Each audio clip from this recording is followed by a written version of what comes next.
Welcome to Extreme Talk, presented by GracePointe Healthcare. Request your new patient office visit online, $20 off when you mention Amen Extreme at GracePointeHealthcare.com. Modern medicine the old-fashioned way. Fueled by Fairlife Core Power Protein.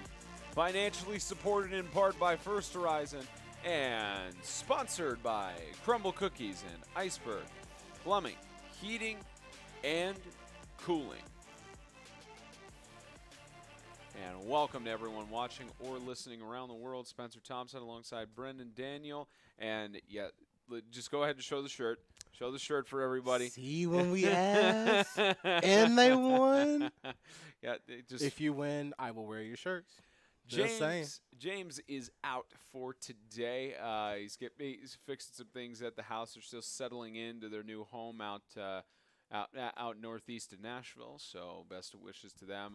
We'll have a full crew in the studio at some point. Maybe I think it's been now a month. We were talking about this beforehand. It's been a month since we've actually had all 5 people in studio at the same time. So we'll get everybody at some point. Eventually. Yeah, we had a full crew on Friday though, which was a pretty good game even with the travel and everything. But great game. Oh yeah, good. Besides the rest. But. Yeah, James was telling us at halftime. What was it exact? I'm trying to remember his exact phrase. It was nice to travel that far and actually have a good game. Yeah. Because of course, no disrespect to Grace Baptist, but it's been one-sided blowouts the several times we've gone down to Ottawa. But I told you, it might be close. And look what happened. Yeah, the Grace FCA game was close, but right now we're recapping Week 9 as we head into the final week of the regular season here, the 8-man football world, and for the first time in a few years, it is not coming down to the final week of the regular season for playoff seeding. There are 2 weeks separated between the first round and the final playoff deciding game. We'll talk about that on bracketology in a little bit. All right, let's go ahead and get you a recap from Week 9's action. We start out as I would say follow along on your helmet schedules from top to bottom, but that'll be later in the show. But we start out with Franklin Classical School, unfortunately, forfeiting to the Freedom Cowboys.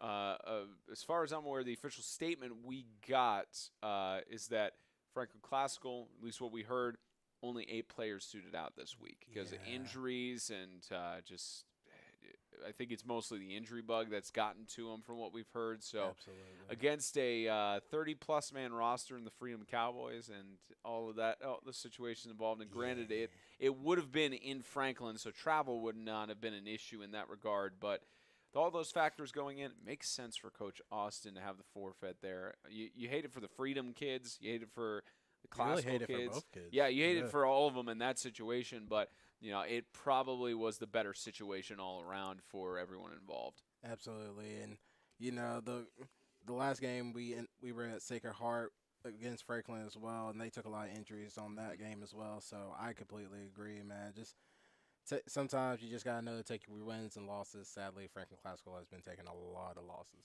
Yeah, and Classical, of course, they had their game against Lighthouse Christian the week prior, and they do have, of course, they're on fall break this coming week. They go on a bye week, so maybe to rest those injuries, but we'll get into more of the situations surrounding that later. But, you hate it for Classical. Hate it for Freedom. As far as Freedom, a win is a forfeit is still a win. Still a win. But Franklin, they're the Freedom Cowboys. Even with that forfeit win, they don't have to travel back to Franklin 2 weeks in a row. They just travel once as they conclude the regular season next week against Franklin Christian with a tough loss and everything. But congratulations to Freedom Cowboys, even with a forfeit. Come back up to Franklin, where the GracePointe Healthcare Studios are. About 5-7 minutes away from here is the Jim Warren Park, or actually not Jim Warren Park anymore for Franklin Christian. It is Bass Field for the final week of the regular season. And as for Franklin Classical, they have a bye week to in Week 10, the regular season. I'm sure Isaiah's happy about that too. Oh yeah, that rest and everything. It's fall break and everything involved in there. So I'm sure. Kids don't do anything. Just sit back and relax, no, please. no roller coasters, no No, water nothing. slides, Don't nothing. go to the beach. Don't go to No, your friend's no going house. to the beach. Nothing. Just Don't go play basketball. Don't play football. don't even pick up a football during breaks. Don't even exercise. Don't Just pick up relax. anything heavy. Sure, he's open for that. 54-6, Cannon County got the job done against the Tennessee Heat. 54-6 in an 11-man game. And I actually tried reaching out to our colleague Jonathan House. I bet you he's busy on this Sunday because I haven't gotten anything back from him. I was asking what his take was on the game. But 54-6, it's another situation where this year the Tennessee Heat have not achieved an 11-man win in 2021. And to my knowledge, with the way the rest of the season is, they are not going to get an 11-man game the rest of the season. So winless in 11-man football for the Tennessee Heat. And but for Calhoun County, it shows for now when you face off against a well-established team in the 11-man program, it's just the Tennessee Heat had a lot of struggles. Absolutely, and Ben had struggles all season, and the problem was, I'd said if they can get going in the first quarter and just keep it going, they might actually pick up a win. But according to the scoreboard, they only scored once, and that was it in the second quarter. And who knows how that scoring went, if it was like a high moment for them because of the defensive stop, and then they came back and scored. That's great. Should have kept that energy and let it on to the other quarters. Yeah, you look at the box score for Cannon County just immediately at the end of the first quarter, 20-0, then 27-6 at halftime, and it was just every quarter, 14 points in the third quarter, 13 in the fourth. Just shut out the Tennessee Heat 3 out of 4 quarters in that contest. And the statistics are updated at least for Tennessee Heat. We don't have any on Max Preps for Calhoun County. Or excuse me, Cannon County. Calhoun was the game that we were at. They're very similar. So much. They're very similar. They're very similar. But Luke Matthews, the freshman quarterback, QBR at 103.3, and the only touchdown of the game was a passing touchdown that he passed to his teammate in Luchtefeld, 16 for 25, and 207 passing yards. Just had a rough night there. And rushing, Luke Matthews had -4 rushing yards when he tried to carry it there, and Kyron Washington was stopped to only 3 carries and 29 rushing yards. Yeah. Tough stuff for Washington. And the defensive game plan was probably, hey, wherever Washington is, follow him because he's the main guy that's going to get them points on the board. He's that energy guy to get these guys riled up and ready to go, and you just hate to see it for the senior, just how bad he played this game or how great the defense played. And you know what also interesting is that Hatfield had 109 receiving yards out of 6 catches, and still he didn't get the rushing touchdown on the night. And you look at Luchtefeld at 67 receiving yards. You also look over towards the defensive side. The team leader in tackles was Luchtefeld with 19 tackles, 13 of those solo. So Luchtefeld was really the one wrapping up and tackling throughout the game. He was also the team leader in assisted tackles, so it was Luchtefeld stepping up on the defensive side. He had himself a game, and at least in kickoff returns, Kyron Washington had 7 kickoff returns for 43 yards. So you look at that, and you see how much effort was put in by the Tennessee Heat to only get 6 points. You absolutely hate it for them. Yeah, but maybe if only Cannon County put on their stats on here, then we would actually be able to solve this problem. But obviously, we can see the offense did great and the defense did their job, which is stop the Tennessee Heat from scoring, and that's the bottom line from it. If I look at the spot score, that's the bottom line. And congratulations to Calhoun County on the victory. For the Tennessee Heat, they take the tough loss against Cannon County, and then next week it gets even tougher with their second to last, technically the final home game of the regular season because they do have the Independence Bowl in a few weeks' time, but it gets even more difficult because they host the Evangel Christian School Lightning on Friday night. You hate to hear it. Yeah, it's going to be a tough one. Well, we move on to the other contest that happened in Alabama, or at least out of the teams we covered, the only contest that occurred south of the Tennessee border, aside from the one we were at. Lighthouse Homeschool Warriors, they had just as close of a game as we did. 42-32, they got the victory over Tabernacle Christian. I love that mascot name, the Tabernacle Torches. They got a sick logo, too, for their school on there. That's pretty interesting.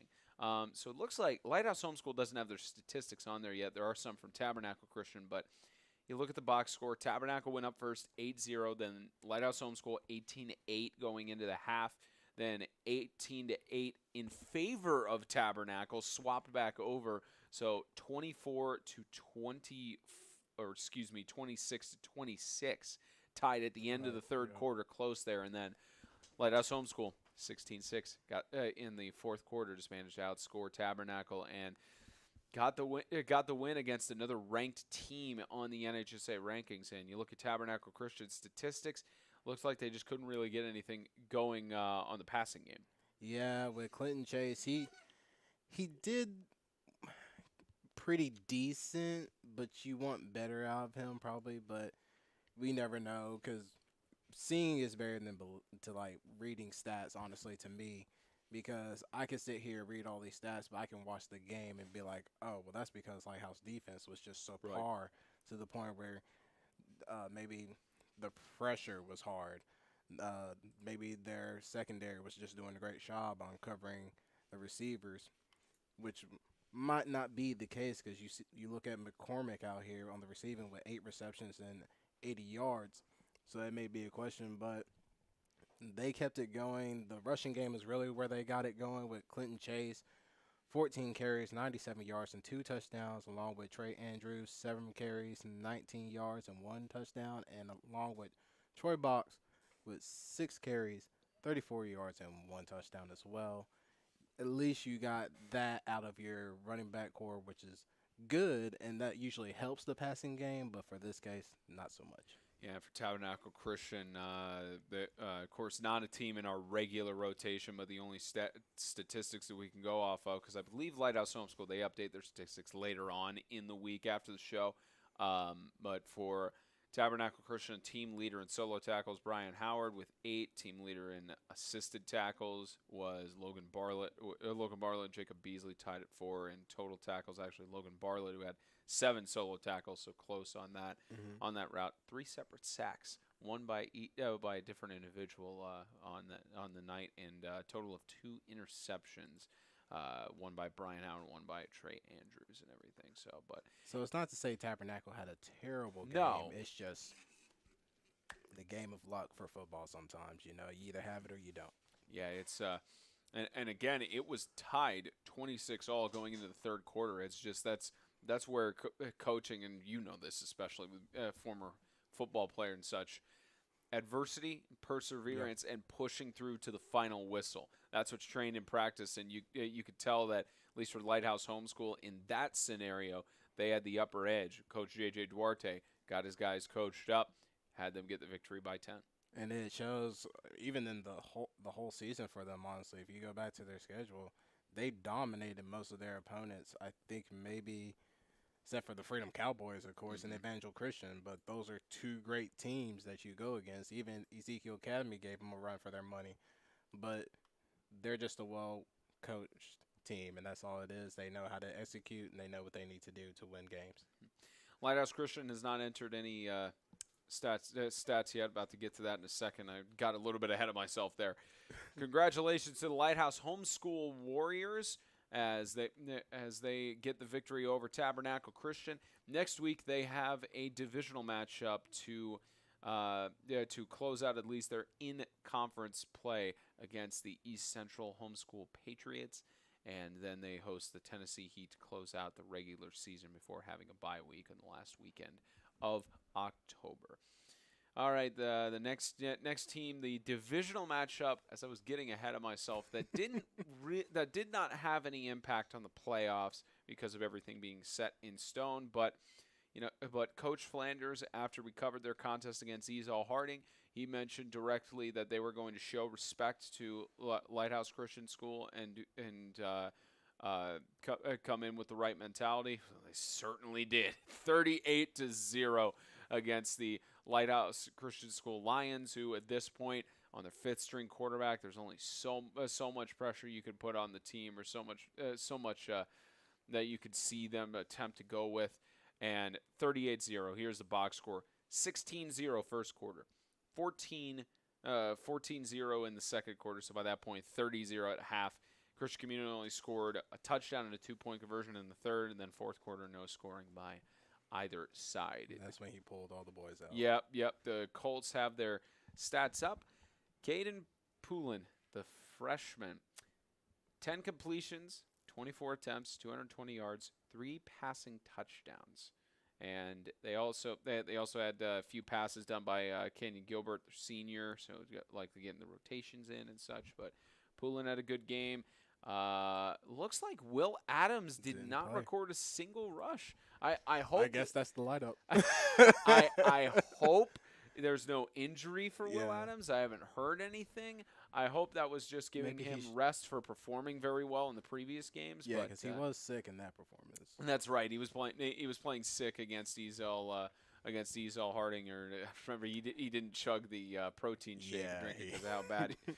Let's just hope it was that was the case. But even with Will Adams out, you still had guys putting in some decent rushes. Kenyon Gilbert had 8 contacts for 24 yards and 1 touchdown. So it looked like it was very much a more pass-heavy game for Christian Community, and this was the perfect time for them to test that, especially with it being their final game of the regular season, for the Colts to go into this knowing that, okay, we know our rushing game is good, but why don't we work on our passing game, work more on some of these completions? And you look at that on the receiving end, Jake Gustafsson, 82 receiving yards with 7 catches, 2 receiving touchdowns. Asher Nix had 3 receptions for 76 receiving yards and 1 touchdown catch. So it was definitely a game of testing what their passing game was. And as you can see, Christian Community, they can beat you on the ground, they can beat you in the air, they can beat you in the secondary. Absolutely. And now going into the next game, it's like, all right, Poulin, so now that you have this flow going, you're doing great, because last game he did great, and now this game he's doing great. It's just really practice for him to get ready for the playoffs as we go in. They're the number 1 seed. They get a bye week, so I'm sure that's extra rest and a little extra practicing as well. And, you just get as long as Poulin keeps doing what he's doing, I believe they'll be all right. And, we talked about it, how it's 2 weeks straight off for the Colts after this game, or technically it's 3 weeks until they have their playoff game. So they'll certainly be watching both playoff games to see if they're hosting, if they'll host Lancaster or Ezel Harding in the semifinal.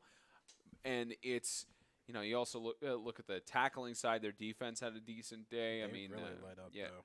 Yeah, they let up eventually once it got down to that point. So unfortunately, no scoring at all for the Lighthouse Christian School Lions. And with that, we say congratulations to the Colts, going 4-0 in division play, as they now have 2 weeks of rest. Well deserved, as they have fall break this weekend, and then they are off for the first round of the playoffs. And as for the Lighthouse Christian School Lions, they conclude their season in a collision with the Lions. I don't know if there's because we have jousting match for the Knights. I don't know if there's anything with Lion Duel or something.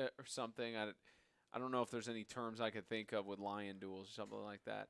No, not that I could think of. But we could just rely on the Lion King, but they didn't have anything special when Simba and Scar started fighting. So we'll say Scar versus Simba. We'll go with that. The fight for pride, bro. The fight for pride. Yes. Thank you. The Lions fight for pride as the Lions travel to Murfreesboro to collide with the Lions. All right, and the other matchup we were not at that certainly lived up to the hype that we gave to it. Again, it would have been there if there had been an agreement to coverage policies prior to the season, but the Grace the Grace Baptist Academy Golden Eagles. What a performance, and what a way for them to finally say that we will have the first round bye. 40-33 against Franklin Christian, and possibly even stamping the championship. You're absolutely right. Yeah, FCA has not put up any statistics on max preps, but here's your box score. Franklin Christian went up 10-0 after the first quarter. Grace Baptist fought back, put up 14. FCA put up another 10. So it was 20-14 heading into the halftime locker room. So 20-14. 26 to 20, 27-20 at the end of the third quarter. FCA was still leading. FCA controlled the entirety of this game until the final, I want to say maybe 2 minutes or 1 minute left in the game. 20-6, Grace Baptist outscored them, and that's at least the box score on there. But Canet, unfortunately, did not have as good of a game as he had hoped. Quarterback rating of 66.3, no passing touchdowns, but I was about to say maybe not as a quarterback. In the passing game, not so successful. And again, that RPO dangerous from the Golden Eagles. There's a reason why Cooper Canet had 27 carries, 286 rushing yards. Anytime he carried the ball, it was a guaranteed first down by the average. 10 yards, 11, round up. 5 rushing touchdowns on the night. Didn't have to worry about passing because he was successful in the rushing game, and it wasn't even close because Caleb Adams had 9 carries for 51 yards and 1 rushing touchdown. So it wasn't even close. And I'm sure if I can visually kind of see how Grace Baptist runs their offense, that RPO, I'm sure it started out as Cooper Canet trying to be a quarterback. Then he relied on probably Adams and Parrott to like kind of take the rushing load. And then as they kept going and all that, I'm sure Cooper Canet was like, all right, now it's my turn. Just show how I can run. And he showed it. I can't remember because I've slept since then.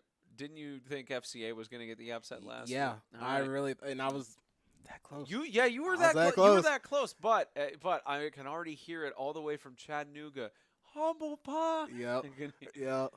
I'm sure at halftime they're like, do you want Brendan to eat this humble pie or do you want him to be right? I would love to see a video of a halftime discussion of the coaches saying, guys, you know what Brendan said about us this week. Yeah.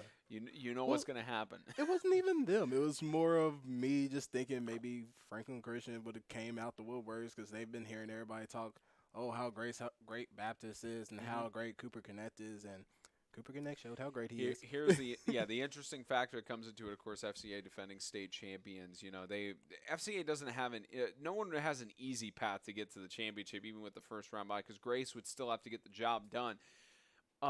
Pending that first round matchup and everything, it could be FCA and Grace rematching in that semi. But the difference is it's in Ottawa. It's on the road for Franklin Christian this time, so that makes it even more of a tense factor in that regard. Absolutely, and Grace's fans, they get in it. Oh yeah. Also want to highlight on the defensive side, Cooper Canet led the team in solo tackles, was tied for the team leading tackles with Mason Long, who also had 6 solo tackles, 2 assists. Canet had 1 assist tackle. Canet also had an interception. 5-star athlete. The hope is that Canet does not get injured, that he stays healthy throughout the rest of the season, because you can tell that not just Coach Ateka, but the rest of the team, when Canet does well, the rest of the team rallies around him. He also punted the ball twice. He punted the ball twice. And returned it. He had a punt return for 13 yards. I mean, of course, with Grace's roster, I think it's about 15, 16 players, not more than 20. So, of course, you have everybody doing something on offensive, defensive, special teams, but Cooper Canet. Cooper Canet is that player when you played NCAA back in the day, that 5-star athlete. That was him. It's like, That's the guy I want. Oh yeah, that's the 5-star athlete situation for you. And with that, Canet scored a total. He also had a 2-point. He also had a 2-point conversion. So 32 total points on the evening. And the only other scorers, Caleb Adams had 1 touchdown for 6. Cole Mason had 1 2-point conversion. So Cooper Canet is that guy. because without Cooper Canet, it's 33-8. Yeah. it's just, I'm sitting there happy but at the same time shocked. So because I get the prediction right, but I'm also like, dang, what happened? Yeah, and there's also some highlight film on Max Preps on Grace's page. They've got a little bit of some split highlights here and there. But I tell you what, it's unfortunate we weren't at that game. We had a good matchup ourselves with the Southern Prep contest, but shame we couldn't be at the Grace Baptist game. But 40-33, the Golden Eagles have clinched the #1 seed. The playoff bracket is locked in for the TSIAA state championship playoffs, and Grace Baptist to conclude the regular season on Thursday. They host a junior varsity game against the Tennessee School for the Deaf Vikings. And as for the FCA Falcons, they will travel, even though we don't cover FCA. I'll just mention that their final game of the regular season was yesterday. So then they have a bye week before they travel in the first round to South Haven in Springfield. All right, it's time. Let's focus first on the statistics, if they are on there, and then we will get to the rest. But Southern Prep Academy on senior night, 4 hours of driving for us. Wasn't too bad though. No, the drive wasn't too bad, other than that stretch on 280. That stretch on 280 in Bama, I don't know how they Shout out to all the people that live in Alabama. Like, even I was ride sharing yesterday from 2 p.m. to 2 a.m. in Nashville. Even Nashville traffic wasn't as bad as 280 on a Friday night. I'm pretty sure it was either 280 or 260, that highway 280. where we were on there for. I feel like it was both though. Yeah, something like that. But it was 80 miles, or about 80 to 90 miles that we had to go down that road, and to get through about 20 or 30 of them, it took about 45 minutes. Yeah. That was fun to be rushed. All right, here's your box score: 7-6 at the end of the first quarter. Southern Prep had the lead. 15-12, Southern Prep still had the lead.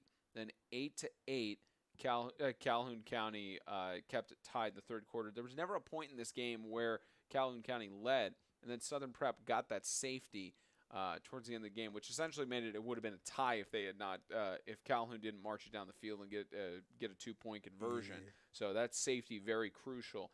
But I think even though the stats are not up for Max Preps, it came down to two players, Owen Wolf and Ernest Moore. Yeah, and Ernest Moore, man, whew, that kid, he knows how to run, and he did his job on that. And then and Owen Wolf really showed us who he was as a quarterback. I mean, like I said, the kid was acting like Baker Mayfield back in Oklahoma. He was running, throwing dimes too on the run, and just poised in that pocket, never really scared to get hit, and then just knew when to get out.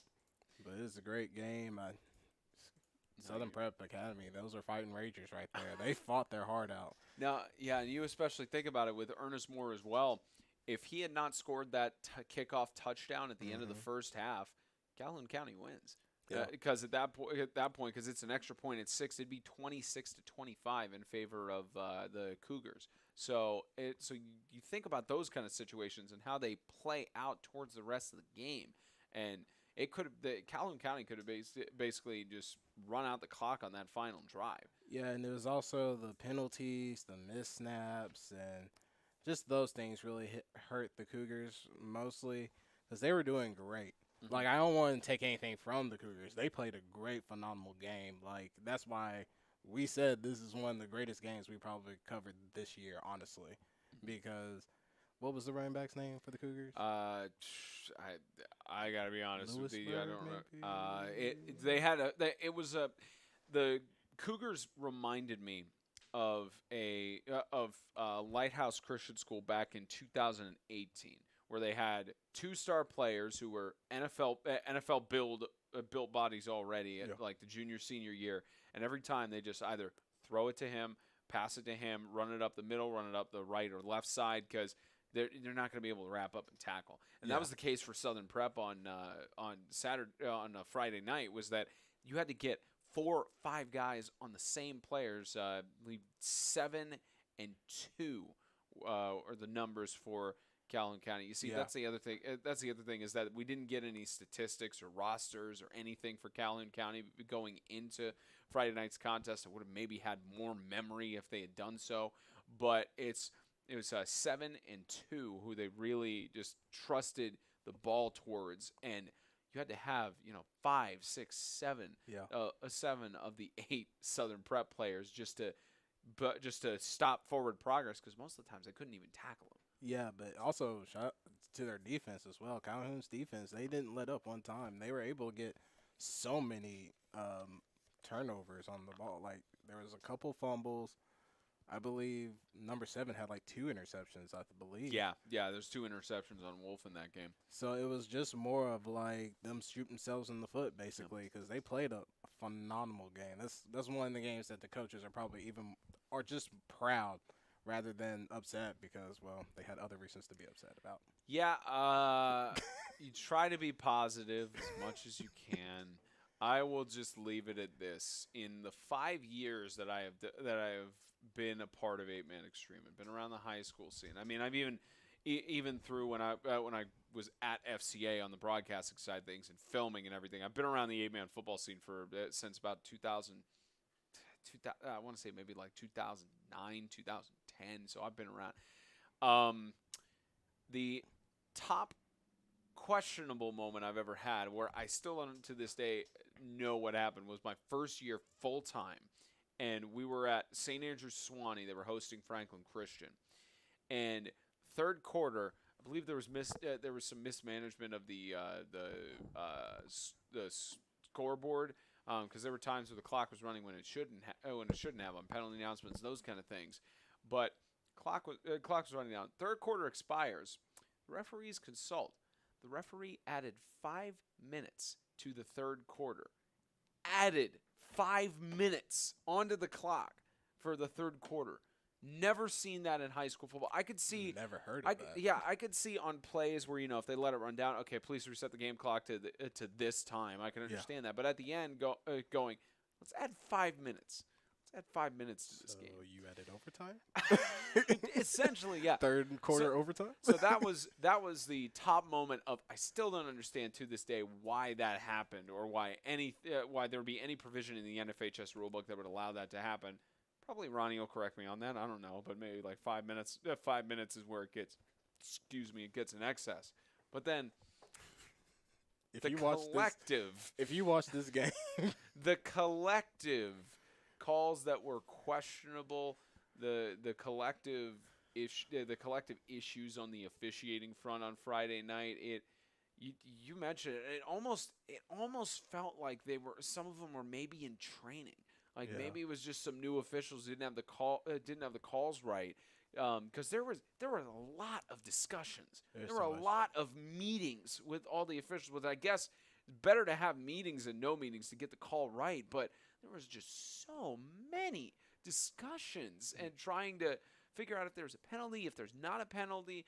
There was the one drive where they lost track of the down, or I think essentially like 2 or 3 drives where they lost track of the down. But it was still like second down when it was supposed to be like third or something like that.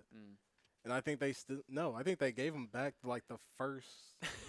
I don't even remember. That's how bad it was. It was just like, okay, it's third down now. Nope, still isn't fixed. Yeah. So we're just all sitting there like, okay, maybe it's fourth down now. Yeah, maybe there was at one point where there was first down in the 8th grade. So I think it's first down. I don't know if it is or not. I think it is. That's why I was just so unsure. And the way they just kept I should have known it was bad from the start when they just kept placing the ball wherever the guy got tackled. Yeah.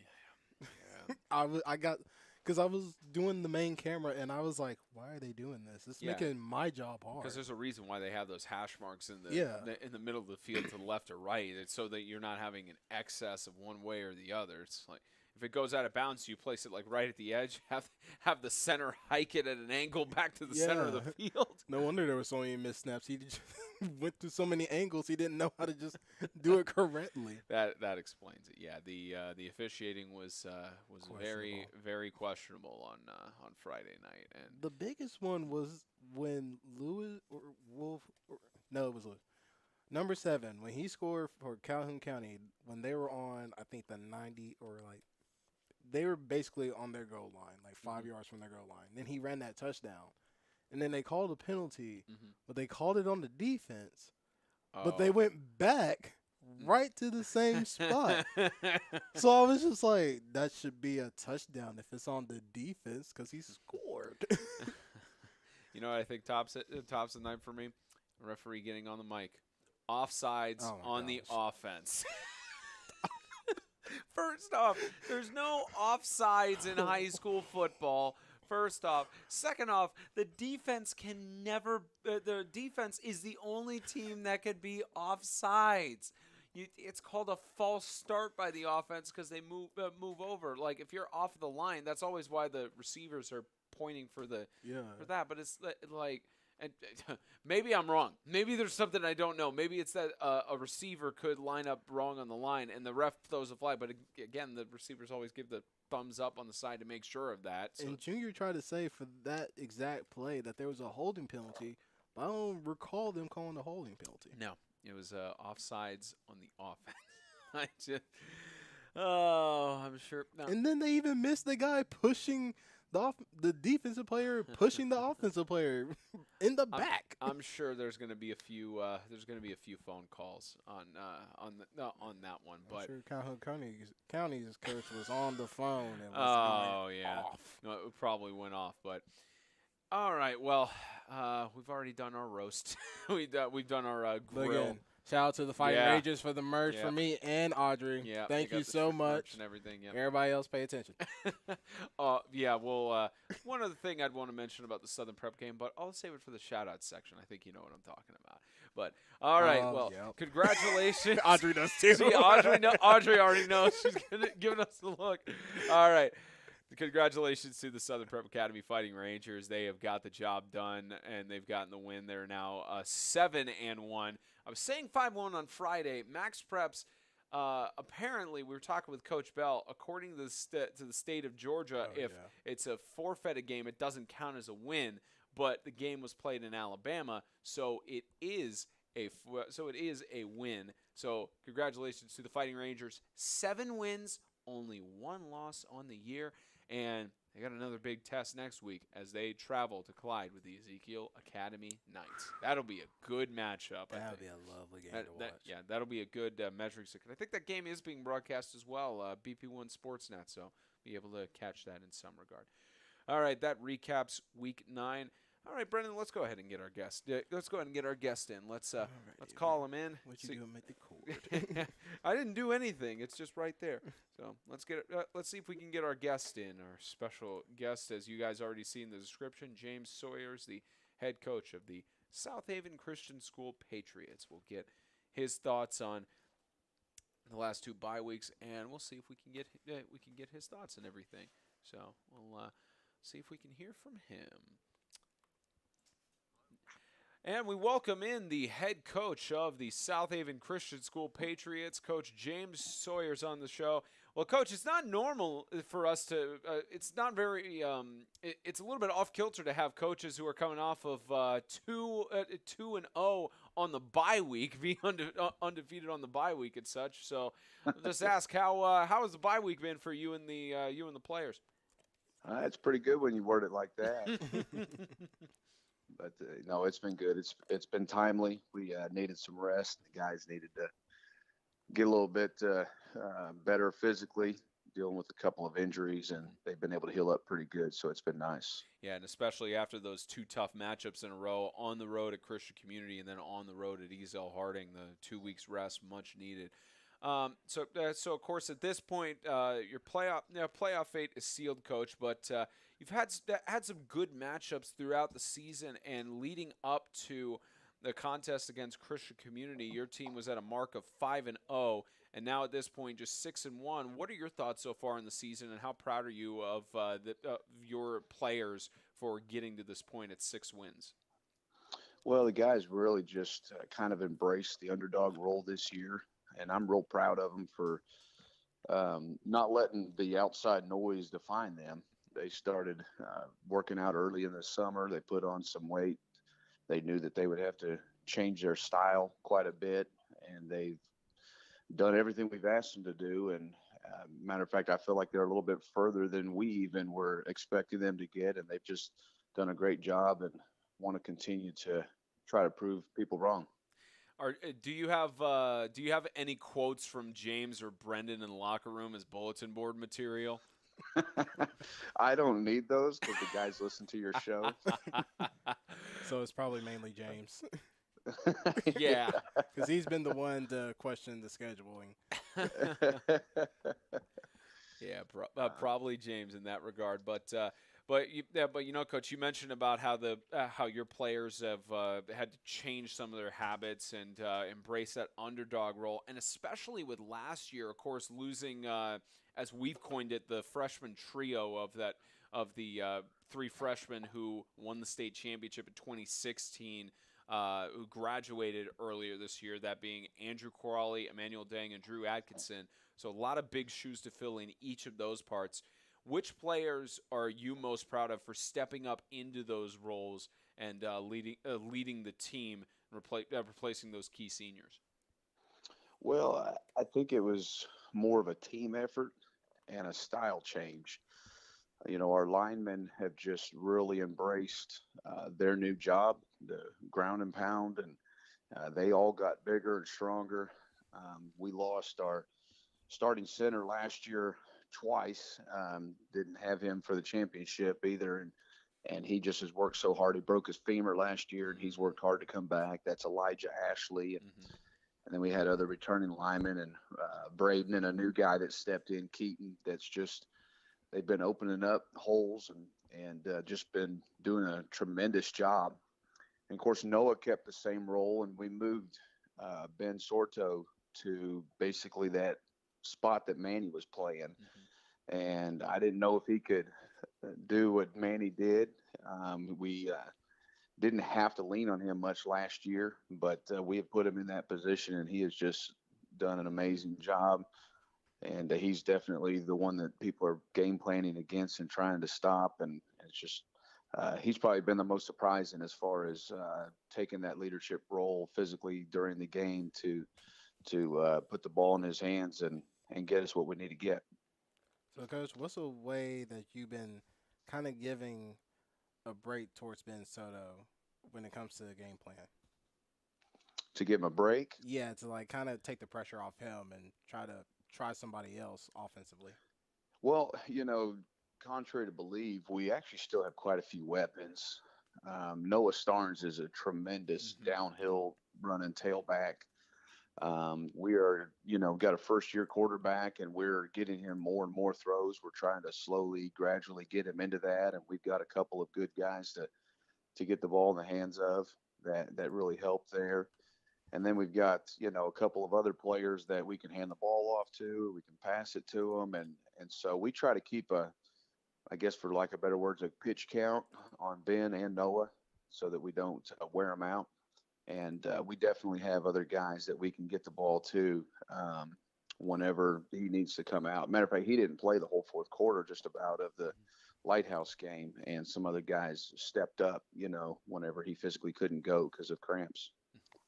Yeah, and you mentioned some of these names as well, Coach. And I remember we've at least at this point we've only been able to call one game for the Patriots, but it's certainly been through the stats we've seen, the film we've seen. It's definitely Ben Sorto has been fantastic. Noah Starnes this year has really stepped up, but he's also been in the mix in the last several years, and I was really shocked as well by Gabriel Deng and how he stepped up. I guess the athleticism certainly runs in the family for the freshman to step up into that role and to fill the big shoes of his brother. It's been pretty impressive. Yeah, for sure. So, Coach, we talked about it on the show. We haven't gotten quite to it in our segment, but the bracket is now finalized for the TSIAA, and of course, the way things worked out with tiebreakers and all that, I'm sure that the Patriots are having a viewing party of that Christian Community Ezel Harding game while you were on the bye week and cheering for the Eagles in some regard, but the bracket is finalized now, and of course you will host a playoff game in the first round instead of the second round like last year, and you will have a rematch against Franklin Christian Academy for the rematch of the state championship last year. I'm interested to know, what are your thoughts on getting that second seed in the North to host a playoff game in Springfield? What it means to not just the players but also your school and the fan base, and your thoughts as well on the playoff game you're hosting being a rematch of last year's state championship. Well, I think just to make the playoffs this year was the goal for these guys. I mean, they knew that it would be a challenge, especially with Ezel moving to the south, and we knew that it would be a battle to get in there, and then not only to make the playoffs, but to lock up that 2 seed and be able to host a playoff game. We're excited. We like that spot. We would much rather play FCA, in front of our fans instead of their fans. Mm-hmm. Even though I would have sure liked to have been able to play on that field. I actually went and watched their game the other night. Their field is amazing. But we're excited. This is one of those games you won't have to motivate the guys for.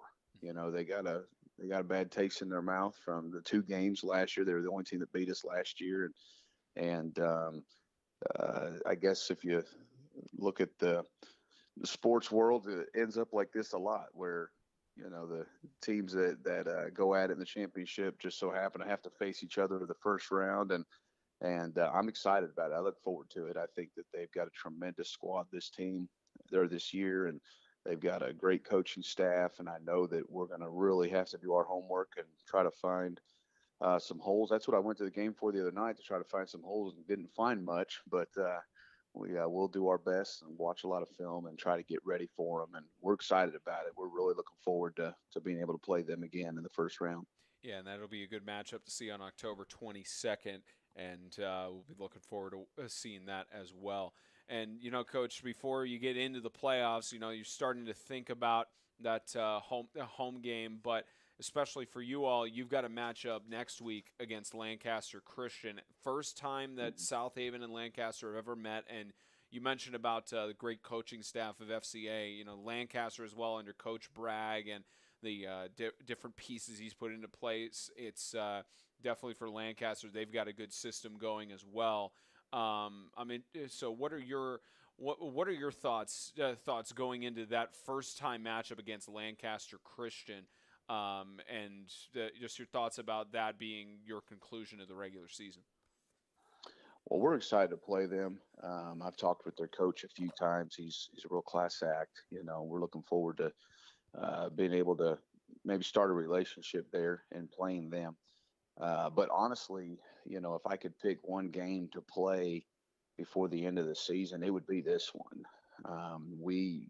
Our secondary needs to grow, and we facing this team, we're going to face a lot of passing, and I think it's going to be a tremendous help round us out. We've got a very aggressive defense, but we need to be able to defend, drop back pass, because I know that we'll be facing that, especially if we make a run in the playoffs. And so we're actually very thankful for this game.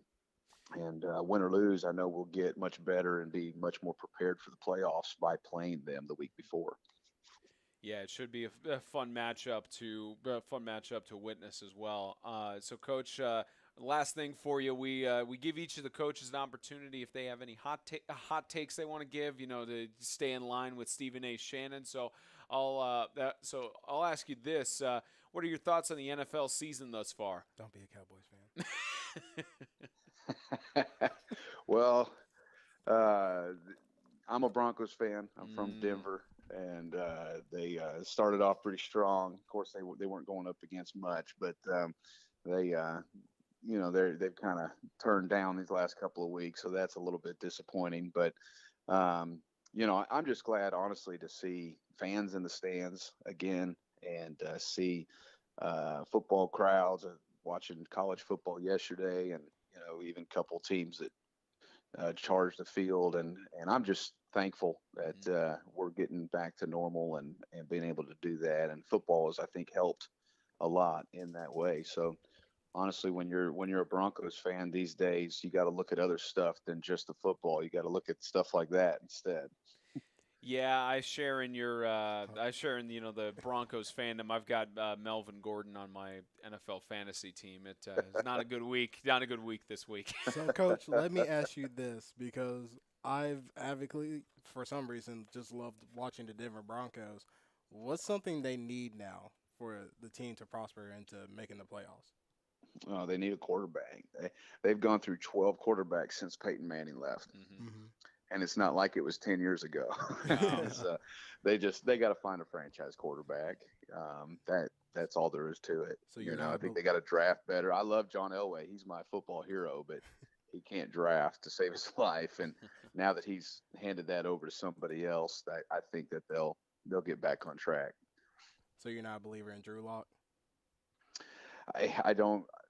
He hasn't been healthy enough to see. And then, if he got beat out by Teddy Bridgewater, at this point, it is kind of hard. So no, I'm not. Not really. That's fair. That's hey, fair. That's his hot take. That's his hot take. They got it for the week. Well, Coach Sawyers, we appreciate you taking the time out of your Sunday to get on the show. It's I'm looking forward to not just the matchup next week against Lancaster Christian, but looking forward to seeing how the Patriots make their push for the state championship to try and get a better finish than runner-up from last year. But appreciate your time, Coach. Best of luck in the rest of the season.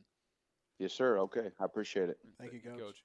Coach James Sawyers with the South Haven Christian School Patriots. I feel like I say this every time we get coaches on the show, but Sawyers is just another one of those easy to talk to and knows the game of football so well. And it's I interviewed him more in depth last year for when we used to do our extreme interview one-off episodes before the equipment actually worked.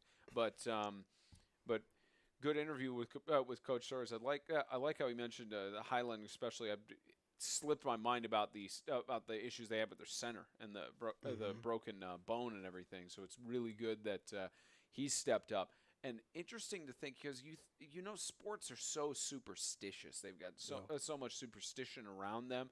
For them to change their patterns and change their training methods and everything in the summer and work towards that to get better this year, it's incredible to witness. That's why South Haven not the number one seed that they wanted to be, but they're still getting to host a playoff game. But it's just the culture. That's all it is. And honestly, if the players buy in it, that's all you have to worry about as a coach. Because if the players don't buy in it, then what kind of culture do you have? Possibly a losing one. Yeah. So it's just the players bought into it. Obviously, they love their coach. Obviously, they wanted a brighter future for this program to keep going and be dominant. And now, as we see, they're about to be 5-1, maybe 6-1, and maybe take a deep run in the playoffs. I could see it happening.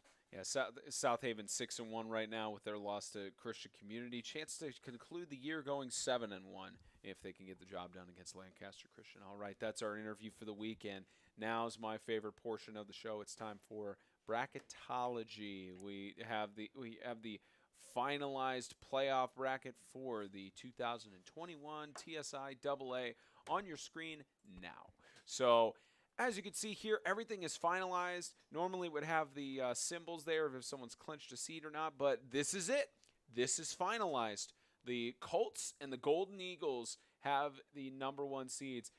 Fortunately, we don't have any three-way coin tosses. Glad that Grace Baptist got the job done on that instead of the TSIAA board, or specifically John Horner and Jordan Flanders, are going, I'm glad Grace Baptist got that victory. Otherwise, we'd be skewering them again, saying, change the coin toss. Actually, still skewer. Change the coin toss. Change the coin toss. So, but now we won't have to focus on that as much now.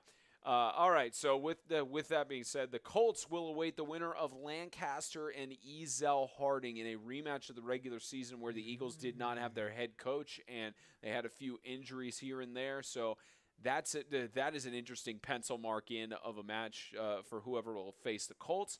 And then for the Golden Eagles, they await a rematch of the regular season potentially against the Franco Christian Academy Falcons or a first-time matchup against the South Haven Christian School Patriots, who host that playoff game. Both of those contests on October 22nd, to my knowledge, unless they shift around some of the games. It'd be great if one of those is on Thursday and one of them is on Friday, so we could potentially be at both of those. But but as you know, it's nothing's guaranteed with the way that the playoffs shape out. Well, Brendan, I know James will be giving his thoughts and everything on this, but we'll start off with Christian Community awaiting that matchup of Lancaster Ezell Harding. Who do you think the Colts want to face off against? Who do you think is better for them on that 40-by-80? Honestly, I honestly see the Eagles upsetting the Knights, to be honest, depending if Bragg comes back. Mm-hmm. So we still haven't heard anything about Bragg's health-wise on that. But if honestly, either way, honestly, I think the Eagles probably give them an upset. The Colts will probably take that win and probably end up in the championship game against whoever comes out the South. You're saying CCS gets the win or Ezell? Yeah. CCS, yeah. It's Ezell Harding takes the win, and then they go to CCS, and CCS probably gives them some business. It's tough. It's tough, at least for me as well, because we saw it last year. Lancaster went to May Flanders Field, won for the first time at May Flanders Field in that first round. Then COVID outbreak with the Lancaster Knights. So FCA by virtue went to the state championship. So you know that Lancaster is not the way they wanted the season to end in 2020. Trying to push for that. So I think it all comes down to the adjustments that are made in that Lancaster and Ezell Harding game. But that's going to be a tough matchup, especially since both of them have played against Flanders before. Of course, Ezell Harding had to play him this year because of the division restructure, but they played him in 2019 and beat him at May Flanders Field. So both Lancaster and Ezell Harding, they have that victory in White House, so that factors in. I think it's also, you're right, Deuce Bragg, question mark. Is he healthy? Is he coming back? That's the big question. Will he be unlocked in the playoffs? That's the biggest question mark on that. Because you want to give him rest in the next game, honestly. Since you're already good in the playoffs and solidify, might as well just sit him just for extra rest, just in case, and then just head into the playoffs. And if he's good to play, you play him. Let's look at the other side. The Golden Eagles locked the number 1 seed in the South, which essentially, like throughout the majority of the season, we were thinking, okay, this is likely going to be the lock seed, but came really close on that Friday matchup, and that's the closest contest that really Grace Baptist has had all year, aside from the Evangel game earlier in the season. So they've only had 2 contests where they've really had stiff competition. So, as Grace, do you want to face off against South Haven in the semi, or do you want to get another crack at FCA?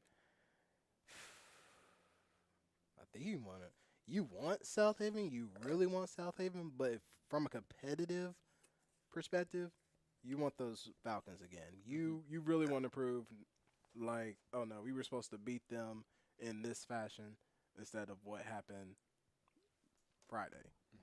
But honestly, that whole bracket right there, that's a great bracket right there. Yeah. Because South Haven and Franklin Christian, honestly, that's a great game to watch.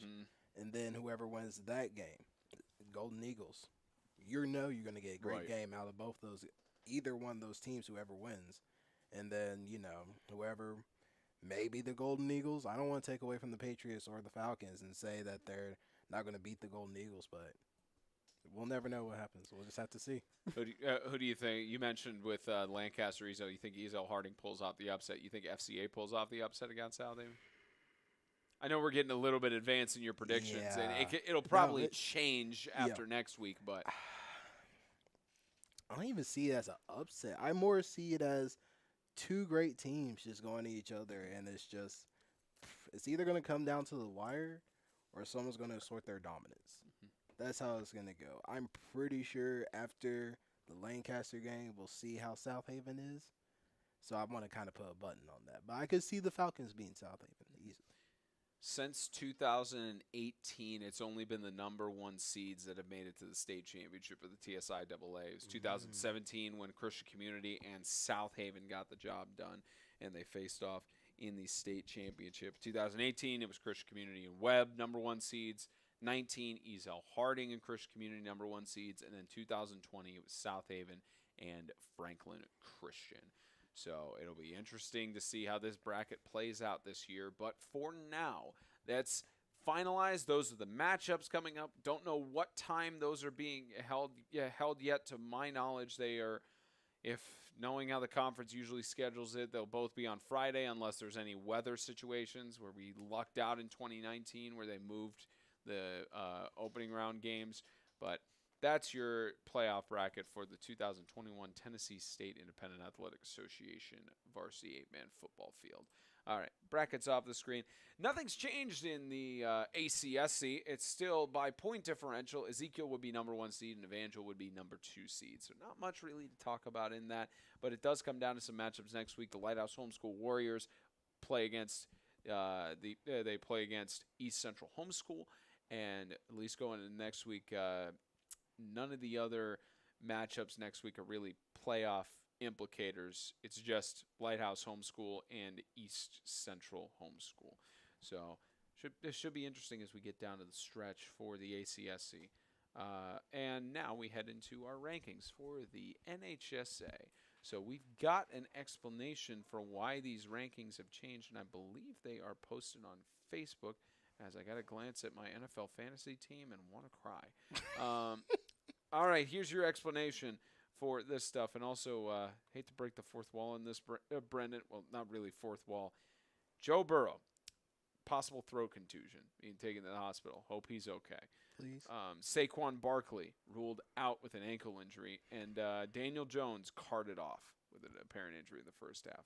Unfortunately, a lot of injuries today in the everybody getting NFL. hit with the injury bug. A lot of people. All right, here's your explanations. We'll give some tidbits here, and then I'll give you the rankings. So, Franklin Christian jumped Lancaster Christian based on the comparison of schedules and the results of those games.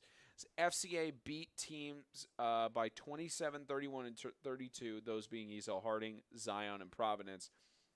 Franklin Christian lost by 12 to Evangel in their first game, by 2 points to Lancaster Christian, and then lost by 6 points to Grace, in which they led the whole game except for 20 seconds at the end of the game, talking about Grace Baptist contest. Lancaster in games against the same teams that FCA played. So in terms of Zion Christian, Lancaster won by 12, FCA won by 31. Providence, Lancaster won by 5, Franklin Christian won by 32. Ezel Harding, Lancaster won by 24, and FCA won by 27. So going by that point differential or points allowed, FCA was the better team in that regard. Points against. For the points against, they had on common opponents. That's how that worked out. Actually, makes a lot of sense now they explain that. Okay, I don't have any complaints. The games that they lost, both of them losing to Grace. Lancaster lost by 26, and then Franklin Christian lost by 6 and 1, and Franklin Christian led the entire game up to that final moment by, I believe it was a Cooper Connett touchdown towards the end. Evangel Montgomery jumped Christian Community as their only loss is to the unbeaten Russell Christian. Southern Prep, after watching their game Friday night, it helped the committee to evaluate their strengths and weaknesses, and they will likely have a big impact on the ratings because they face off against Ezekiel and Evangel later in the season. Of course, next week is that Ezekiel contest, so that'll be a measuring stick. So I wonder how far they would jump up if they beat both opponents. Let's see it first. Let's see it first. I wonder if they count the points difference on that one. The question has to be asked. You're right, but let's see it first. So, and another team that we don't cover, Southwest Louisiana Homeschool. They play in an 8-man Christian league with Westminster Christian Academy and Acadian Christian. Some of the schools in their league don't post schedules or game results, making it hard to evaluate them. And recently, some of those teams have begun keeping the NHSA informed on their games and schedules, which may lead to having Southwest Louisiana homeschool at the tournament. So we got some options out there in terms of teams that could go down to Florida. All right, well, that's the explanation. Here are your rankings. Grace Baptist reigns at number 1, 8-0 on their start in 8-man football. Evangel Christian, still number 2, 6 wins, 2 losses. Russell Christian 6-0. They're at 3. Freedom Cowboys are at 4 at 7-1. Ezekiel Academy 5-2.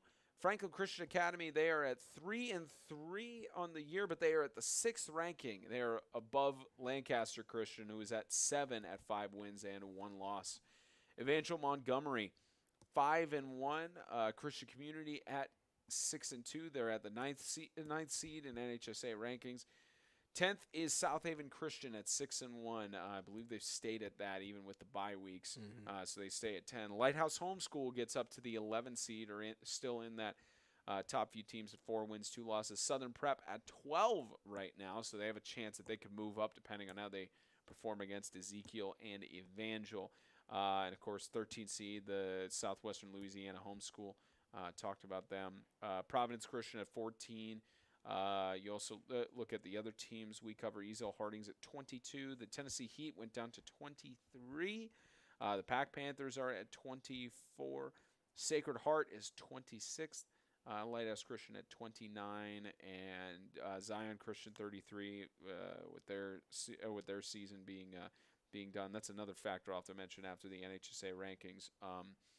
Cornerstone out of Topeka, Kansas at 2-4, but lowest team out of the teams we cover, unfortunately, is Franklin Classical at 0-7 this year. They're at ranked 41st. But all right, Brendan, let's talk about the top 10. Your initial impressions from this list. Man, it's just I'm just really wanting to see. I know you said top 10, but I'm really sitting here. Yeah. I'm sitting here drafting up what could Southern Prep just end up coming out of. That's fair. That's fair. Because, I mean, if you beat Evangel and the Ezekiel Academy, who are both in the top 5, do you put them in the top 5? That's the question. I think if you ask the committee, it definitely depends on.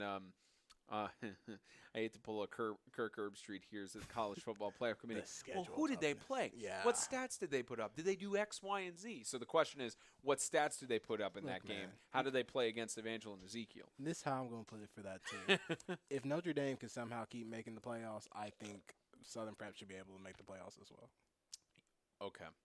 Yeah, you're right. Well, the difference is the NHSA committee.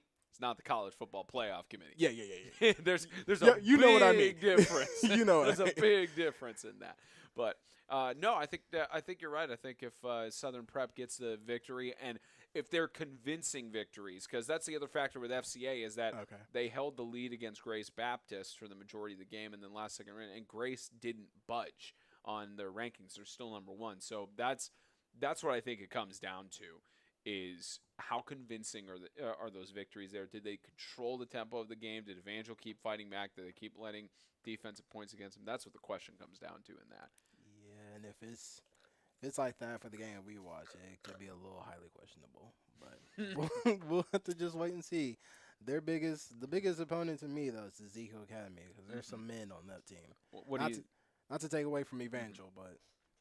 What do you think about the rest of the top 10 rankings? And the rest, I mean, it seems pretty solid. Pretty solid, and with that explanation, I mean, because that was my biggest question. I'm sitting here looking at Franklin Christian Academy like 3-3. I'm like, why? I'm like, why? But they gave that explanation, so there's no questions. Everybody looks solid, and can't wait for Florida. In terms of Florida, at least with the way it looks, do you think the winner of the ACSC goes to Florida, and it's not a both of them go. It's only one of them. Okay. You think that's the case? More than likely, yeah. Mm-hmm. Yeah, I think it's difficult because you got likely Evangel. Wait, I think I mentioned this a few weeks ago. Actually, no, I think it's and that's the Alabama championship, right? Yeah. Okay. It'd be Ezekiel's number 1 seed right now. Number 2 seed is Evangel. So it doesn't matter who wins that game. Like they both can't go. If I mentioned this a few weeks ago, and it's a Hank St. Dennis question just to confirm it. But as far as I'm aware, the logic I would see is that Evangel, regardless of if they win or lose their state championship, they get to defend their national championship this season. They have a chance to defend it and go to the tournament, unless Ezekiel blows them out in the state championship. But even then, I don't think that's not going to happen. Like I don't think it's going to be completely one-sided. But I think if that's the case, you should still let them defend. I'd say even that's just an extreme scenario. But I think Evangel defends it, so you've already got one seat taken up. Grace Baptist, I think even if they lose their state championship, they'd go to Florida. Yeah. I think they go to Florida. So that's They've been two. impressive. It's their first time doing it. Why not? So that's two. Third seed, Freedom Cowboys, probably Absolutely. more than likely, just because of how dominant they've been throughout the season and only the one loss. And then that fourth seed, you could bring Ezekiel in, but at that point, I would honestly say, now, assuming Grace Baptist wins the state championship, yes. If they get upset somehow, then you have to take Grace and that other whoever the state champion, whoever the state champion is for the TSIAA. Absolutely. So that locks the 4 seed. So unless they've done a Division II bracket before, and they could open that up, but you have to have enough teams for that to be able to host those games. So that's the only problem that caveats into that. So I think, realistically, who goes to Florida? Grace, Evangel, Freedom, and then it's either state champion of ACSC, could be Ezekiel, or whoever loses to Grace in the state championship, depending on how they perform. I think it's those 4. Okay, yeah, that sounds great to me. I mean, but then again, I'm just going to go back to that hypothetical thing. Southern Prep, if they beat both teams somehow, do they get their I'm sure they spot will. in? No, it may be Southern Prep, to be realistic with you, because it also depends. Like, if saying those 4 teams go, it depends on funding, availability, if the schools even want to go down. Because, that's why I'm not saying Russell Christian, because they haven't gone since 2017. They've expressed really they have no interest in going down to Florida. And I could be wrong. Maybe Coach Braddock and Russell Christian decides that they want to go back down to Florida after 5 years. That'd be fine. I wouldn't have a problem with it. But at least the way they've expressed, they don't want to go down. So I don't think that's going to happen. Ezekiel Academy, I think it's how they perform against the other teams, and I think winning the state championship against Evangel, that would solidify, okay, yep, they need to be invited to Florida, or they need to go down. I think that solidly gives them a case there. Franklin Christian, I think they got to win the state championship, or they have to get there and lose to Grace in maybe a last-second situation like they did on Friday night. Maybe it's on that situation. But yes, Southern Prep is that outlier. They got to get the job done against Ezekiel and Evangel first. But you're right; they could probably go down to Florida. You're absolutely right. So, but those are your NHSA rankings. Again, if you look up the National High School 8-man football tournament, excuse me, body trying to regulate its temperature with this yawning. But if you look National High School 8-man football tournament on Facebook, we share their rankings pretty frequently on our Facebook page at 8-Man Extreme, and they have the rankings posted every Sunday, either around the time our show releases or a little bit after the show starts. They post their national rankings on there, and you can look at them fully for yourself and see it from there. But those are your national rankings for the NHSA. All right, so another announcement I forgot to mention from the TSIAA playoff bracket. I'm going to post a statement on my social media tomorrow once I get it. I'm penning a statement officially, but we have been cleared to give this announcement. Zion Christian Academy will not participate in the Division II playoffs. They have officially stated that their season is over. They will not be going down that route, and they will not be playing into the Division II playoff bracket for the TSIAA. Well, so first off, Brendan, we've already talked about about Division II, and we have our thoughts pretty clear on it. I think this gives some validity to what we've been saying for months. In that Division II, you've got a lot of teams that that the big reason why they're having losses is because of injuries or that they can't really compete with the other teams in the playing field. I think this statement by Zion to say no to going to the Division II playoffs. I think that it gives us validity in saying that the Division II playoff bracket shouldn't be a thing in football. Yeah, absolutely. No, that's why when y'all brought it up, honestly, the first time, my first thought was there's a Division Two. It's like, but it's kind of cool to give like the losing teams a chance to kind of give like a bragging rights, like, oh, we've won this. The best of the worst. Yeah, the best of the worst. I mean, you got to get where you can get in, but it is kind of pointless to just have a playoffs like that because most of the teams in that area kind of just want to be like, nah, let's just get this season over with and just move on and try to get better for next year. And especially because the majority of these schools are 100 students total enrollment, like maximum maybe 150 or something like that in terms of all middle school and high school. So at that point, you're already starting to think towards basketball. You're starting to think towards practicing for those sports and those kind of things. And plus, most of those teams are hurt. Yeah, for Zion, I think they've got a decent amount of their players injured, and they made that decision and everything. But here's another factor. Speaking of injury, Franklin Classical, they forfeited their game against the Freedom Cowboys. Only 8 players on their roster. Unless there's a miracle recovery from any of their players, I don't see Franklin Classical playing in Division II. Injury fairy. I genuinely don't see them playing in Division II, or unless the conference wants to. The question is on the TSIAA bylaws. That's the question of the powers that be. Oh, do you fine Classical or Zion for not participating in the Division II playoffs because of injury?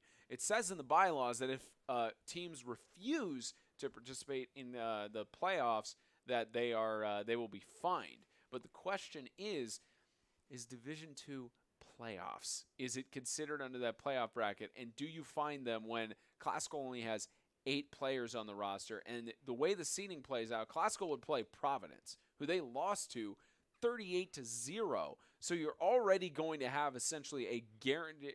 Like, no disrespect to Classical or any of the guys on the team, but when you got 8 players, no substitutes, you're going to have a guaranteed loss to Providence Christian and have to travel to Providence, and it's you got to think those players will get exhausted too, playing offense and defense for a full 12, 24, 30, 48 minutes. Yeah, just making sure I got my math right, but full 48 minutes of gameplay for a semifinal for a tournament that is the best of the worst. Like, it's.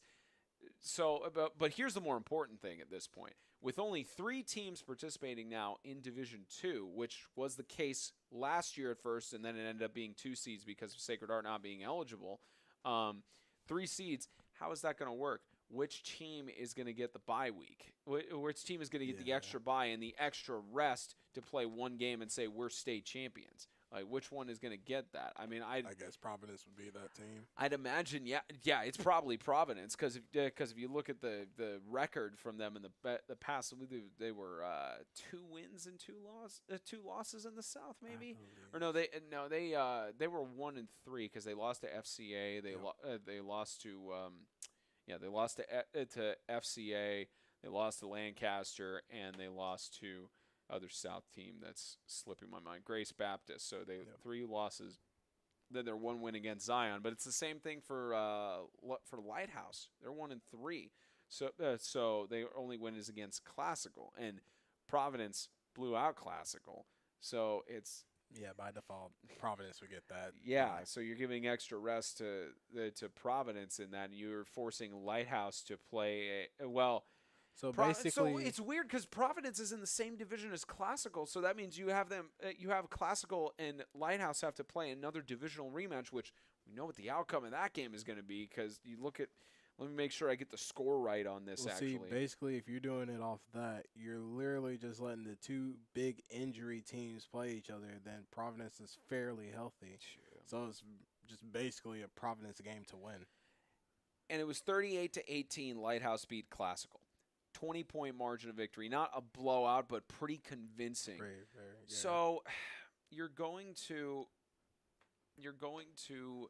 have a semifinal played, likely between Lighthouse and Classical, again, injury teams. Unless you give Lighthouse the bye week because their opponent decides that they're not playing because of the crisscross there, which that means Lighthouse would get the bye week, and then it would be Providence or Classical, or it'd be Providence going to the D2 game. It's that's the question here. Does Classical play in Division II? If they don't, then you have Lighthouse and Providence playing in that Division II championship game. But again, you're giving extra rest as compared to the teams in the actual state championship playoffs. You're giving them extra rest, just like last year. And then Riverside was calling themselves state champions when they were champions of Division II. They're not state champions. Whatever helps you sleep at night.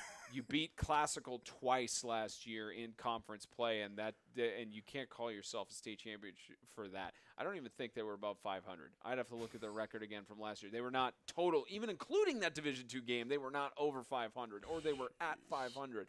Losing record, and you could call yourselves a state champion. The system needs to be revised. But yeah, and they shouldn't find Classical at all because, I mean, Classical has a reason. Everybody's injured. It's like, 8 why players, would you? yeah. Why? That's basically your whole team playing all 48 hours. No, just don't find them. Just let them decide they don't want to play or not, and just let them go. Because you can't even blame them. Let me make sure I got the schedule, whatever. Yeah, I think as far as I'm aware, there's it's for Classical, again, I've actually asked Classical if they're going to play in Division II because of the situation at hand. Haven't gotten any official confirmation on it yet. But based on the forfeit against the Freedom Cowboys, I would imagine they say no to Division II. And again, that's that's a question. That's a question to the powers that be, to John Horner and Jordan Flanders. But that's also a question. By the bylaws, it should be a question to the rest of the collective board where they vote, do we impose this fine on Zion and the Classical for refusing to be in the Division II playoffs? And again, logically, you don't. You shouldn't. By the rule set, do you define Division II as playoffs? We're all smalls. Yeah, I know. They're meant to be broken. So I know. It's well, I don't know if they're necessarily meant to be broken, but they're meant to be there to keep teams from just deciding no, we're not playing in this obligation or whatever. But I don't know. It's at this point, Zion is not in Division II, not playing in Division II. They refuse. Classical might be on the same thought process. We don't know at this point.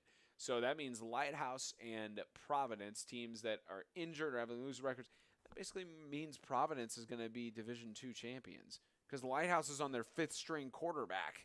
And basically they're already, here's what you do.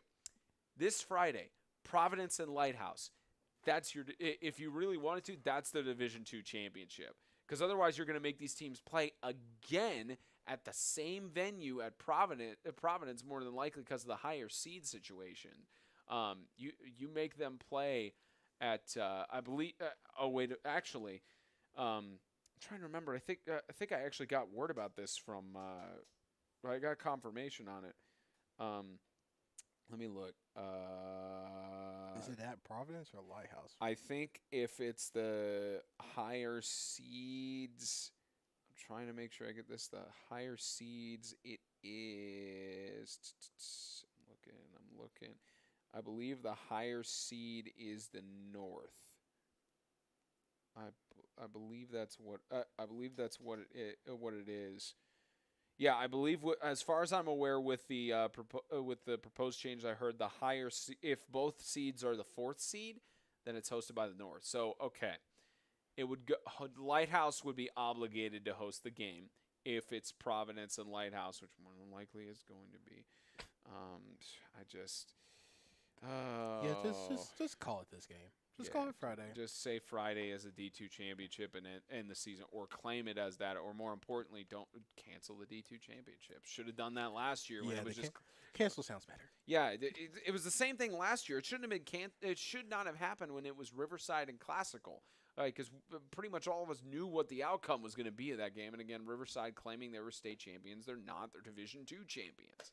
So now you're going to have, depending on what the result is of this Friday's game, whichever team more likely wins, unless it's close, But honestly, more than likely, it's Providence, and then you letting them say that they're state champions when they won't be. They'll be champions of Division II because the true state champion is possibly going to be Grace. We don't know that yet because how competitive the actual state championship playoff bracket is. I feel like we made up enough for James's rant today. I think we clarified. I think we enough both for for it. James today. Yeah, because we're all on the same coin on this. It's not on the same coin. We're on the same page because no coin toss. No coin, please. Get rid of the coin toss too. Yeah, or just make it deeper on the layers, as we say over and over. No, and over just again. do the point differential, just like no, what I'm saying is rankings. I'm fine with keeping the coin toss if it's a deeper layer because the chances of, if you do point differential, the chances of every team being dead even are so slim that, at that point you have to leave it to a coin flip. Either that or you go by wins at home, wins on the road, or stuff like that. So that's just I would go win for the road because road wins are more hard than home wins. I'm trying to remember the NFL tiebreakers. I think it's first wins on the road, then it's wins at home on the tiebreakers. And again, if they are tied in wins on the road, or if it's applicable, and then if you are tied like so deep that the coin toss is like the 12th tiebreaker. And that's only happened probably one time in the NFL? No, the coin flip hasn't happened because it goes by like. I was talking about the NFL. Oh, NFL no hasn't gotten to that point. It has. The NFC East, I think it happened with maybe I think it was Dallas, the Giants. No, it was Dallas. It might have been the Washington Football. It was when top three teams were tied up, and I think one team had to beat another, and if one team beat them, then I don't remember that. I'd have to look at NFL history. All I know is that they added enough deep layers because it also goes by offensive yards. Like it goes by certain like all-purpose yards and stuff. And again, if those are all tied at that point, coin toss is the only way to decide it, but shouldn't be the only way to decide it here. I'm just gonna leave it at that. Okay. All right. Well, that's enough of our rant on Division II. Again, Zion Christian saying nope. Franklin Classical, no word, but on it, I'd say 95% they say nope. And then that leaves Lighthouse and Providence to have a Division II game later on. All right. Well, I think I've gotten in my ranting for this Sunday. All right. Has it been the first time for you, rant? No, this year? No. That's why I say this Sunday. Okay. I think that's the Spencer rant. Spencer's rant. All right. Well, Week 9 is in the books for the 8-man football world. Follow along on your helmet schedules from top to bottom. It's time for Week 10, and I do have James's predictions on hand. I do have the games that he has predicted and again, I'll quote James, preseason. So nobody knew about any of the stuff preseason, and that's why he's at the record he's at now. Yeah, he probably had a better chance of doing it week by week. All right, we start from top to bottom. Christian Community, Franklin Classical, and Zion Christian are all on bye weeks this week, with it being their fall breaks. As another announcement about that, it is confirmed Franklin Classical and Zion Christian will not reschedule their game that was suspended due to the storms and the lightning delay and all of that. Both of them are on breaks. Zion was on their fall break this week, and Classical is on their fall break next week. So the schedules don't align before the Division II playoffs. So as far as I'm aware, that game is not being rescheduled. And it was a good game that was shaping up, but unfortunately, lightning delay. But all right. Classical also had more players than they do now. Yeah. So. Yeah, they had, now it'd probably be one-sided at this point just because of 8 players on the roster. All right, we start out first. The first time in recent memory that the Evangel Christian School Lightning have traveled up to Tennessee. They traveled in 2018 for the NHSA championship game that was relocated, but that was for a playoff game. Regular season, it's been several years since that has happened. So they travel to Charlie Daniels Park to collide with the Tennessee Heat. And I have James's prediction here. And please say Tennessee Heat just to be funny. Heat over the Evangel Christian School Lightning. Yeah, see, he needs to do week by week. Yeah, he needs to Brother, start doing come week on, by man. Yeah, he needs to start doing week by week, or he's got to start going to practices. Because preseason he was sold on the Tennessee Heat. He also didn't anticipate Carter Sutton was going to have a season-ending injury. He wasn't going to be able to play at all. Because Carter Sutton could have at least made a different factor in the game, but I don't know if he would have brought them to the point of potentially winning. But with that being said, James has got the Heat winning against Evangel. Do I even need to ask, Brendan? No. I don't think so. Evangel. Let's just go. Next. Next game, please.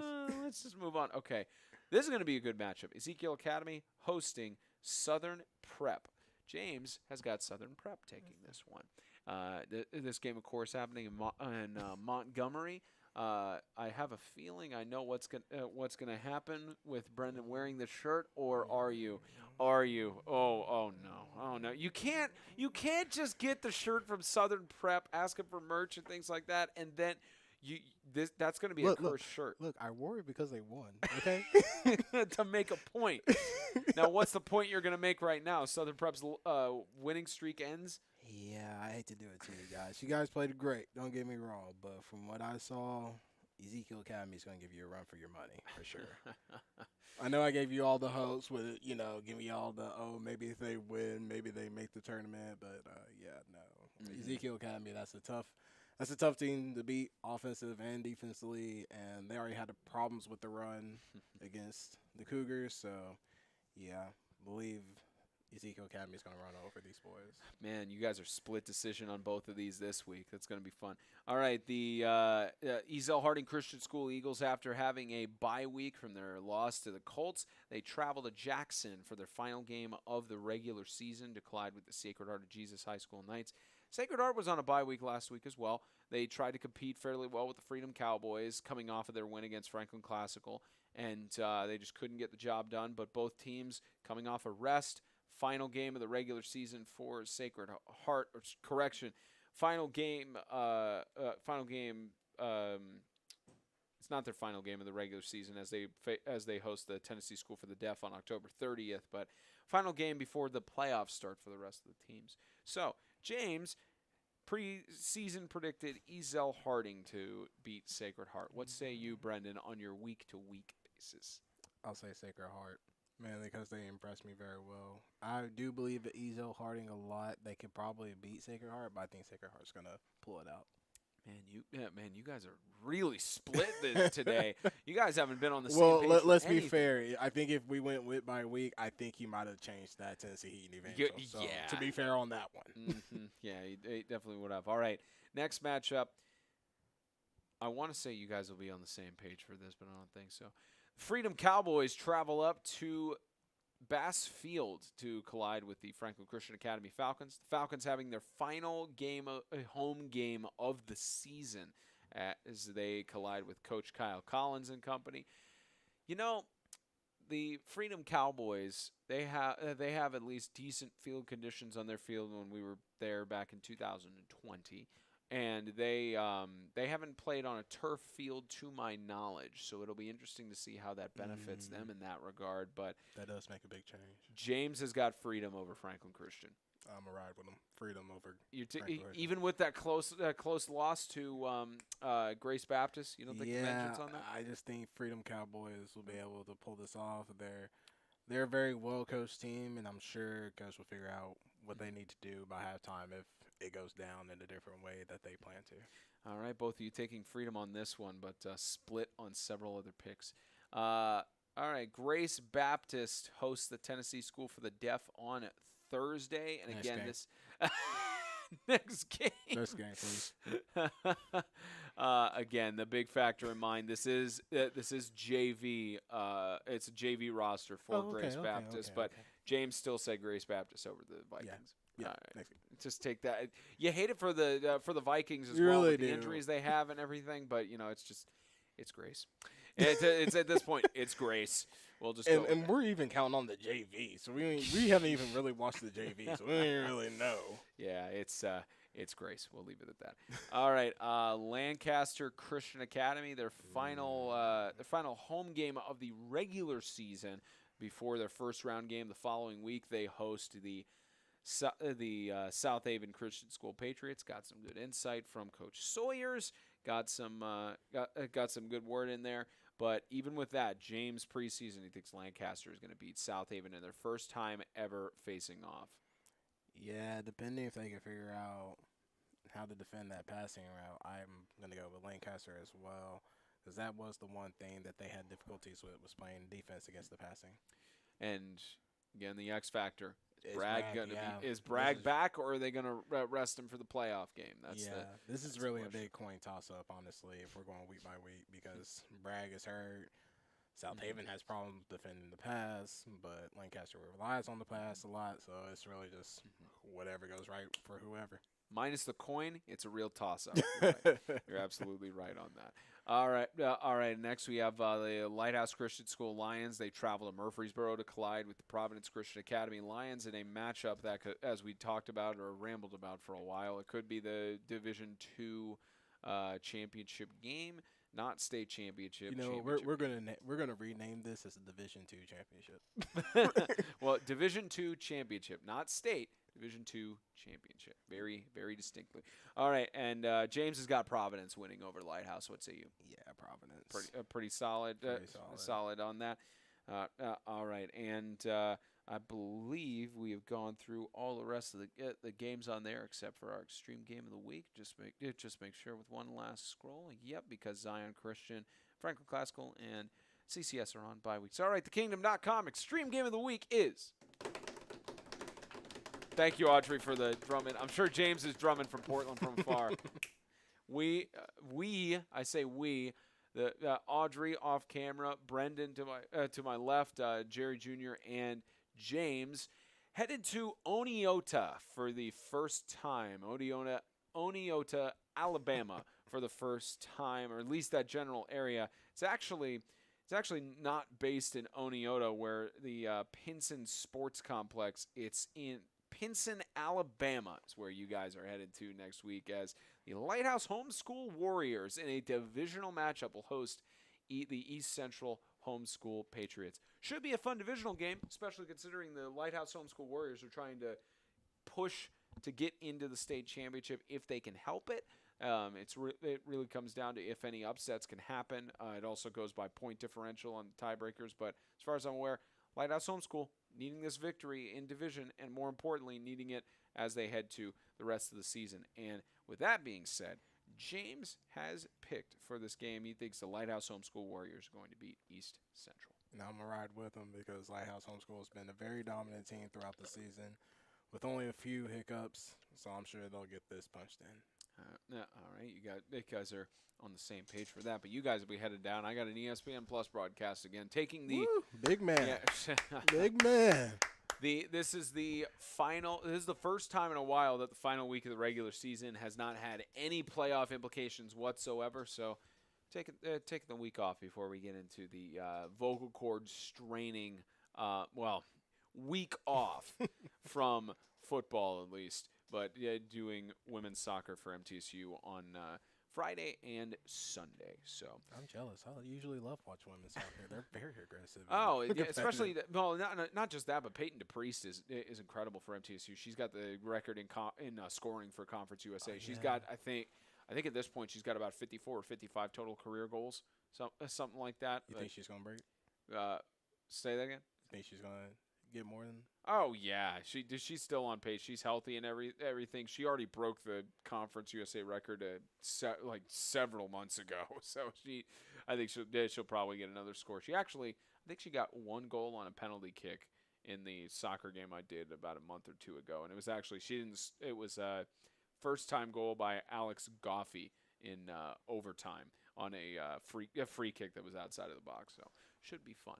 All right, time for our shout-out section. I have a feeling I know where you will possibly go with this, but we'll start. Well, first, Audrey, you got any shout-outs from the other side of the camera? Come on. Yeah, you got anything? You take. Thank you for the merch. Yeah. She says thank you for the merch. Thanks. Me and Audrey both for forgot to the thank y'all for the for the shirt and merch. everything. Yeah, that's right. That was the shout-out last week of we all need merch. We all need merch. Still the same shout out. Y'all see some of the has done it. We just need y'all to keep doing. Hopefully, Coach J.J. Duarte and Lighthouse Homeschool can get you guys some merch when you go down there. Yes. Maybe that, or East Central. They might be able to bring some shirts on the road, something like that. Well, ain't no problem for both. No problems. And for the rest of you schools, as step it up. I mean, some of y'all have Spencer's number, some of y'all have James' number. Get them hooked up. Let's do this. Yeah. All right, Brendan, your shout-outs for Week 9. No shout-outs this week. Just great games. Everything was beautiful this week. Just looking forward to playoffs. All right. I will start off with, I want to shout out Jonathan House because I texted him actually about the game. I saw in the W. I told him we shouted him out a few times and what his takeaway was. He said the Tennessee Heat lost a lot of seniors this year, and I think they're not structurally stable enough at the moment to compete in 11-man football. To be fair, their best player is injured and did not play. Their quarterback could, all caps, throw the ball, which they're absolutely right. Said, I mean, launch it, and it seemed to be caught nearly every time. They couldn't slow down Cannon County's run offense, though. I only saw a class from both teams. However, the coach, them and the coaching staff, the players were nice and everything around. So that's Jonathan House's take. I believe he's still the play-by-play guy for Cannon County, and it goes with them every Friday and such. Shout out to Jonathan House on that one. Actually got him up there. So, all right, that's the first shout out, and I can't believe you didn't mention this in yours. Maybe it's because I mentioned it in mine. Oh, yeah, you were going to do it. So yeah, I look at my fantasy team again, and I really want to cry just to look at that difference. Just 163 points to 76. Yeah, I want to. Justin Herbert and Williams both have 36 points. Yeah. Shout out to my friend Brandon Connor for kicking me in multiple times, very painfully, in front of the rest of my friends in our fantasy league. Okay, my other shout out goes to James Shannon, our boss. Because as we were I can already hear Audrey laughing off camera because she knows what I'm about to talk about. Oh, so shout out to our boss, James Shannon.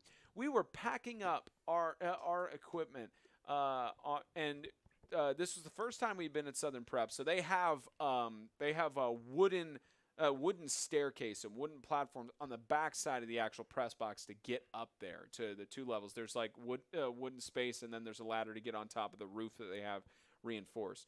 So James is on the doorway outside of the press box, which is the wooden platforming. One of the boards gave out, and his right leg fell through. His knee was stuck because when he landed, he turned, and his knee was stuck in there, and he was having to sit down on the backside of the railing. Fortunately, he had enough space for that, and was sitting back on the railing. Had essentially a near life flashing before his eyes experiencing that, because Brendan's up top. Audrey's sees it happen in front of her, and I'm looking the other way because I'm packing up equipment. I just hear a crack of wood, and I look back. I thought he fell down. I straight up thought he fell right through, and it wasn't just one board. I thought the whole press box just gave in. And I was at top you're just like, this is it. But.